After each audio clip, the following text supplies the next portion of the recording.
If you're a real car guy, I bet you recognize the ZR1 badge. It has adorned the fastest variants of Corvettes for multiple generations. And you might recognize the ZR2 badge as well. Nowadays, it goes on high-performance off-road trucks offered by Chevrolet, like the Colorado ZR2 and the Silverado ZR2. But what you may not know is that the ZR2 badge, for just 1 year, was attached to the Corvette as a last hurrah for big block American muscle before clean air regulations rang the death knell for them. In 1971, Chevrolet offered the Corvette with a smattering of different options as usual, but the ZR2 option was something that only went on 12 very special cars that year, and it would never be offered again on a Corvette. It was one of the greatest Vettes ever made, yet Chevy basically refused to advertise it to the masses. But why?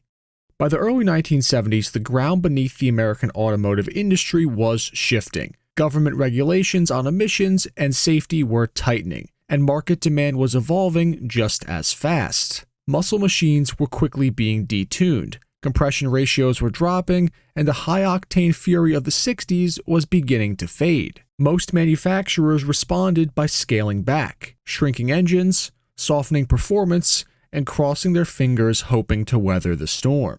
But Chevrolet wasn't ready to let go of high performance. Not just yet. Yes, the Corvette was still adapting like everyone else with lower compression and smaller displacement options for motors. But for a brief moment in 1971, Chevy gave the big block Corvette one final shot at glory, which was the ZR2. The ZR2 wasn't meant for cruising boulevards. If you wanted that, you would have got a stock Vette. This was built for the track, a raw and focused track package build wrapped around the 454 cubic inch LS6 big block V8, and it was stripped of all unnecessary comforts. This wasn't the Vette for someone's midlife crisis. No, this was the Vette for those who wanted a crisis when they matted the throttle in a turn. Now on the exterior, the ZR2 wasn't significantly different in appearance from any of the other 1971 Corvettes. They still all had that aggressive Stingray shape, the distinctive pinched waist, and the bold yet gorgeous combination of curves in the front. If you saw the ZR2 from afar, you might just think it's a regular Corvette. And if you looked on the inside, the function over form interior that had plenty of gauges, but not a lot of creature comforts, compared to the European sports car counterparts it had, was still the same on the ZR2. What those European counterparts didn't have, though, was what the ZR2 had under the hood. At the core of the ZR2 package was the LS6, not to be confused with the modern LS architecture 5.7-liter LS6 that was fitted in the C5 Corvette Z06. This LS6 was an old-school 454 cubic inch or 7.4-liter big block. The engine used a cast iron block as its base, similar to the contemporary LS5 big block, but the LS6 had cylinder heads that were made of aluminum, solid lifters, and hefty 4-bolt main bearings that allowed it to be tuned up to a specified 425 horsepower at 5,600 RPM and 475 foot-pounds of torque at 4,000 RPM.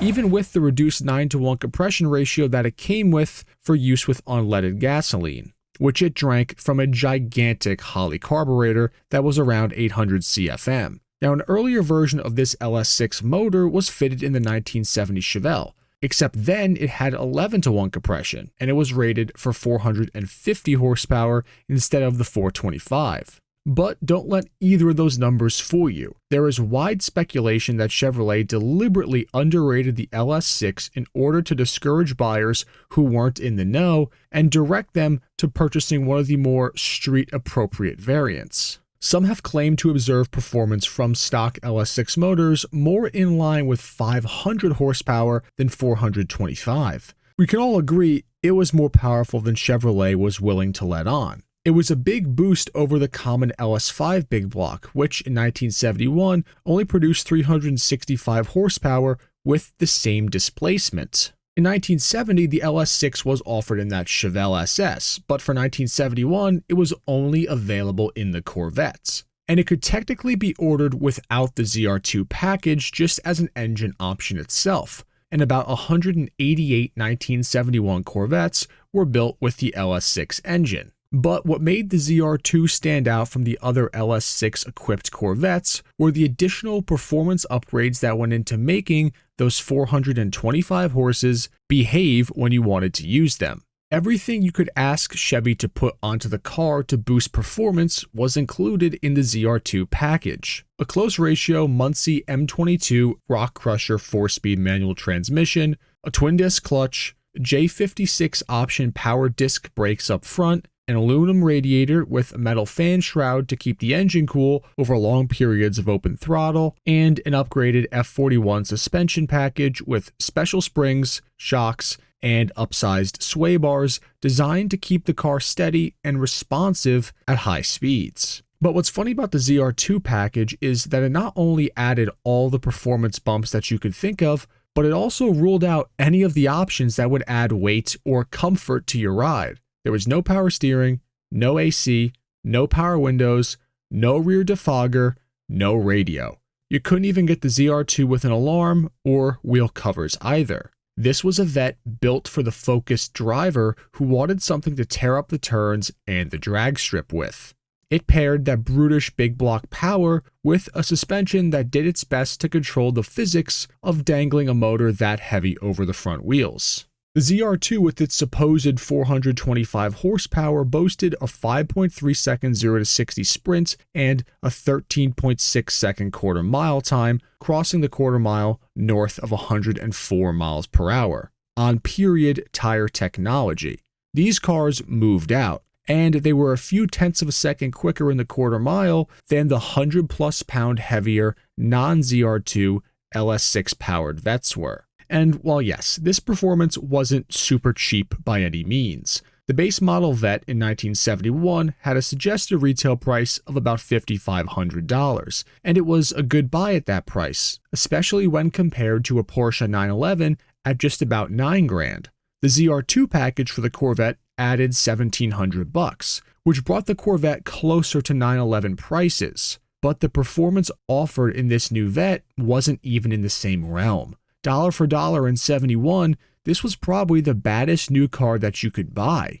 Unfortunately though, only about 12 people were brave enough to check all the boxes for the ZR2 package cars though. And that wasn't for a lack of wanting. See, Chevy was afraid because this car was so potent, so capable, and they didn't want it getting into the hands of anyone who wasn't a true performance driver. They kept things under wraps. They ran next to no marketing campaigns, and they created pretty much zero pre-launch buzz for the car. They really didn't put it out there that much, so if you wanted one, you had to be in the know in order to get one. And by the next year in 1972, that LS6 big block would be retired, leaving only the LS5 for the big block Corvettes. And by 73, there'd be no big block Corvettes at all anymore. While the ZR2 may have been significantly more pricey new than a base model small block Vette, that price premium would have paid dividends now compared to a base model, which might sell for like $50,000 in really nice condition.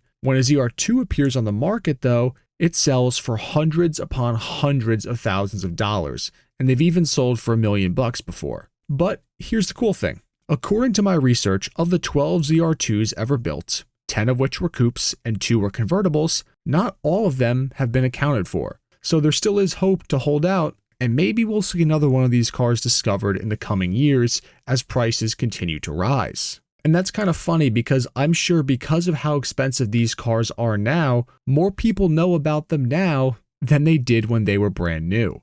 But that concludes my look at the 71 Corvette ZR2. Thank you all so much for watching all the way to the end. If you enjoyed this video, please hit the like button and share it with other enthusiasts. Viewers like you make a world of difference for this channel, and I'm extremely grateful for everyone watching these videos.